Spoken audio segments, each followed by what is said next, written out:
Hey folks, Andrew here, and I'm here with Jake, and we're going to be talking about XCOM 2. Jake, how are you today? I'm good.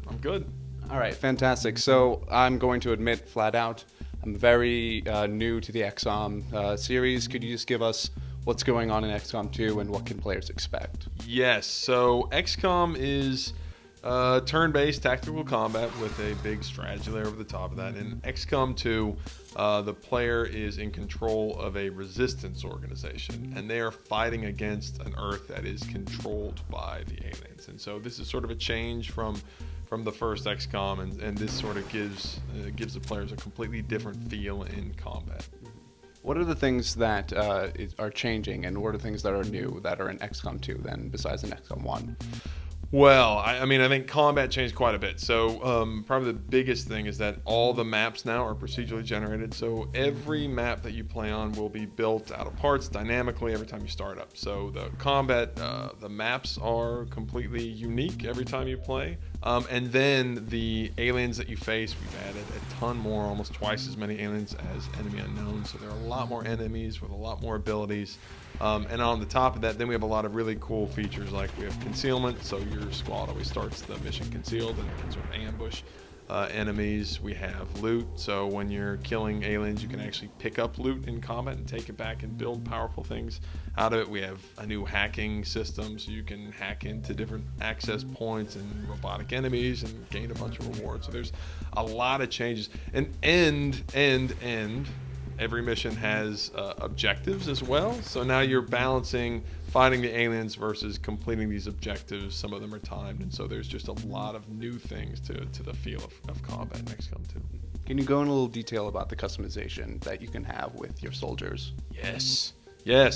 So, players, they form a connection an emotional connection to the game through their soldiers. That's the only, that's the really strong emotional connection. And so, and because the soldiers are fragile, the fact that they can't actually die in XCOM, then it sort of makes their loss a little more real. And so you develop a fairly strong connection to these soldiers. And we wanted to strengthen that by pushing customization. And you can do all kinds of stuff from obviously the colors of their armor and the patterns. We have tons of patterns you can put on their armor. Their guns, you can name their guns, give them custom patterns. Obviously all the hats and helmets you could want, hairstyles. But then we have props like, they could be smoking a big cigar. They got awesome all kinds of glasses. We have a monocle, which I'm not entirely sure why, but you can give your more veteran soldiers, they can have tattoos, they can have scars, they can even have attitudes. So you can choose what attitude you think this soldier has, and that'll be sort of represented with how they're walking around and how they're sort of standing there in the squad lineup. So we just want you to have a lot of ways to customize the soldiers and make them into the characters that you think they are.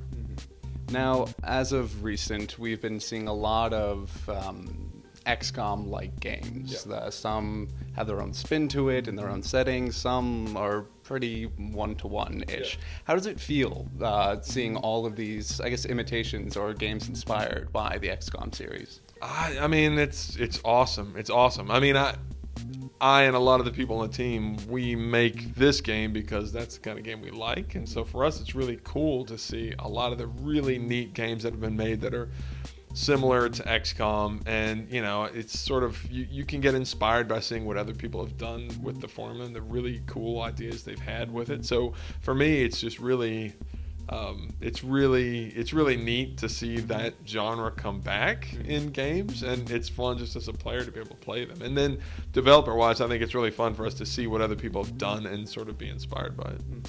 Now, what have you guys learned from the first XCOM that you want to be that you will be implementing in XCOM 2? A lot.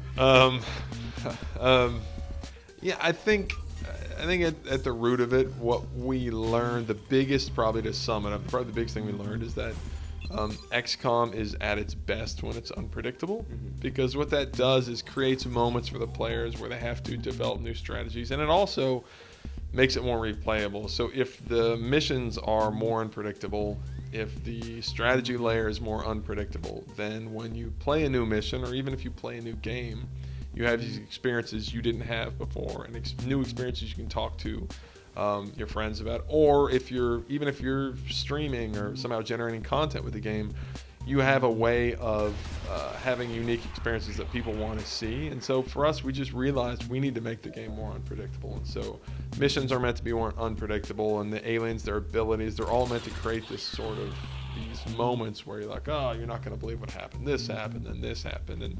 And so that's been sort of a thread that we've run through the entire game, is make it more unpredictable. And that way, hopefully, the player gets more replay value out of it.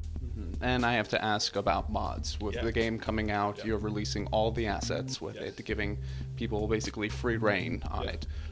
What is the importance of mods in the XCOM series, do you think? I mean, it's hugely important. I mean, it's something we didn't do as good a job as we wanted to with the first game, and so, and I think this is the way of development now. Is I think you realize there used to be this idea that there's this real value in holding on to things you've created and having these really tight reins on the things you've created. And we've realized that that's not really where the magic of games are. And so it's better for us, if we want people to stay interested in our games, then we should there's actually more value in giving people everything. If you buy the game, you get everything. You get every piece of art we made. You get all the script source code we used to write the game. You get the editor that we use every day to build the game, because there's more value in players taking that, fixing what they want to fix, or changing what they want to change, or coming up with new ideas, because at the end of the day, that means people are playing XCOM, and they can help us solve things that, hey, I mean, your game audience is, I say this a lot, and I mean it, the audience of your game is a supercomputer. Like, you can spend all this time saying, like, oh, if I tweak this is going to be right, this is going to be wrong. And in a few days, once people get their hands on the game, they very quickly will identify, like, this is great, this is what we want to change. And so why not give them all the tools to continue to make the game better and sort of keep people interested in it. And so I love mods as a player, and so for us it was easy as a team to sort of say, let's just go crazy with modding and say, let's fully integrate it in the Steam Workshop, let people subscribe to mods, let people pick what mods they want to run with right when they launch the game, give people all of the content, all the stuff we use to make the game, and see what people do with it. Awesome. And finally, I have to ask, when can players get their hands on XCOM 2? February 5th, globally around the world on the PC platform. So we're very excited. The date is coming up soon. I try not to sound scared when I say that. I am truly excited. Well, we're all excited too. Thank you so much, Jake. Very much. Thank you very much. Thank you. Awesome.